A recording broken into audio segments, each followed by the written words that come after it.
राज्यसभा के उपसभापति हरिवंश जी पुराने पत्रकार हैं। टाइम्स ऑफ इंडिया समूह में काम कर चुके हैं। टाइम्स समूह की पत्रिका धर्मयुग में वरिष्ठ पद पर थे। मैंने भी धर्मयुग में काम किया है, मेरे वरिष्ठ थे और अभी वे राज्यसभा में हैं। राज्यसभा के उपसभापति के पद पर आसीन हैं। बहुत ही वरिष्ठ पत्रकार हैं। उन्होंने झारखंड बिहार में प्रभात खबर नाम का अखबार स्थापित किया। उस अखबार के प्रधान संपादक रहे और पत्रकारिता के बड़े गुरु हैं। उन्हीं उपसभापति महोदय ने राज्यसभा के सभापति को अपने पद से हटाने के लिए अविश्वास प्रस्ताव को खारिज कर दिया। और जो कारण बताया वो कारण इतना दिलचस्प है, उसमें से एक कारण इतना दिलचस्प है जो बताता है कि हरिवंश जी अगर पत्रकार थे तो अभी भी वे पत्रकार हैं, क्योंकि कहा जाता है कि once a journalist always a journalist.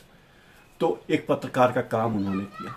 उन्होंने अविश्वास प्रस्ताव की कई बातों को सही माना, लेकिन जिस बात को उन्होंने गलत माना उसमें से एक बात यह भी थी कि अविश्वास प्रस्ताव पेश करते वक्त सभापति यानी उपराष्ट्रपति जी का नाम जो लिखा गया था उसकी स्पेलिंग गलत थी, मात्रा की गलती थी, इसलिए भी वो प्रस्ताव खारिज कर दिया गया। इंडिया ब्लॉक के तमाम दल बार बार सभापति पर आक्षेप लगाते रहे कि वे पक्षपात तरीके से काम करते हैं, बीजेपी के सदस्यों को ज्यादा मौका देते हैं, विपक्ष के लोगों को कम मौका देते हैं। और इसी को देखते हुए इतिहास में पहली बार सभापति यानी उपराष्ट्रपति के खिलाफ अविश्वास प्रस्ताव पेश किया गया। क्या उपराष्ट्रपति के नाम की स्पेलिंग गलत होना क्या कोई अविश्वास प्रस्ताव खारिज होने का कारण हो सकता है? हाँ, हो सकता है, क्योंकि ये बात तो हरिवंश जी ने बताई ही।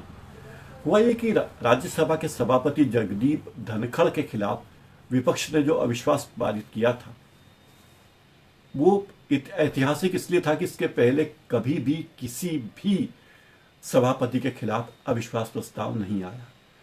कई कारण गिनाए गए हैं। उस सभापति ने कहा कि जिन आधारों पर अविश्वास प्रस्ताव खारिज किया गया उनमें से एक बड़ा कारण तो यह है कि इसके लिए 14 दिन पहले यानी 2 हफ्ते पहले नोटिस देना था। वो नोटिस नहीं दिया गया। उन्हें लगता है कि यह प्रस्ताव उपराष्ट्रपति या सभापति जी की प्रतिष्ठा को नुकसान पहुंचाने के लिए लाया गया था। उपसभापति हरिवंश जी का कहना है कि यह प्रस्ताव दुर्भावनापूर्ण तरीके से लाया गया था, त्रुटिपूर्ण भी था। उन्होंने कहा कि संविधान में देश के दूसरे सर्वोच्च पद पर आसीन व्यक्ति जो उपराष्ट्रपति होता है या राज्यसभा का सभापति होता है उसके खिलाफ एक नैरेटिव तैयार करने के लिए प्रस्ताव लाया गया था। इसके बारे में विपक्ष ने संयुक्त प्रेस कॉन्फ्रेंस भी की थी, लेकिन विपक्ष इसके लिए 14 दिन पहले नोटिस देने की कार्रवाई सही ढंग से नहीं कर पाया, क्योंकि अविश्वास प्रस्ताव रखने के लिए कम से कम 14 दिन पहले उसका नोटिस दिया जाना था। सभापति के नाम की स्पेलिंग गलत लिखा जाना भी दूसरा कारण था। उनका कहना है कि एक प्रोटोकॉल है जिसका पालन किया जाता है। जब भी कोई अविश्वास प्रस्ताव रखा जाता है तो प्रोटोकॉल का पालन किया जाता है, उसका पालन नहीं किया गया। हाँ, ये बात जरूर है कि उस प्रस्ताव पर 60 सांसदों के हस्ताक्षर थे, जो कि एक प्रोटोकॉल के हिसाब से जरूरी था। राज्यसभा के महासचिव पीसी मोदी ने सदन में प्रस्तुत अपने फैसले में कहा, राज्यसभा के महासचिव पीसी मोदी ने उपसभापति का यह फैसला पेश किया। उन्होंने बताया कि जानबूझकर उपराष्ट्रपति की प्रतिष्ठा को धूमिल करने के लिए इस तरह का कदम उठाया गया था। संविधान के अनुच्छेद 67B के तहत पेश प्रस्ताव में समाजवादी पार्टी, तृणमूल कांग्रेस और आप ने समर्थन दिया था, जिसने सदन की ऊपरी संसदों में हंगामा मचा रखा था। अनुच्छेद में 14 दिवसीय नियम का उल्लेख किया गया है।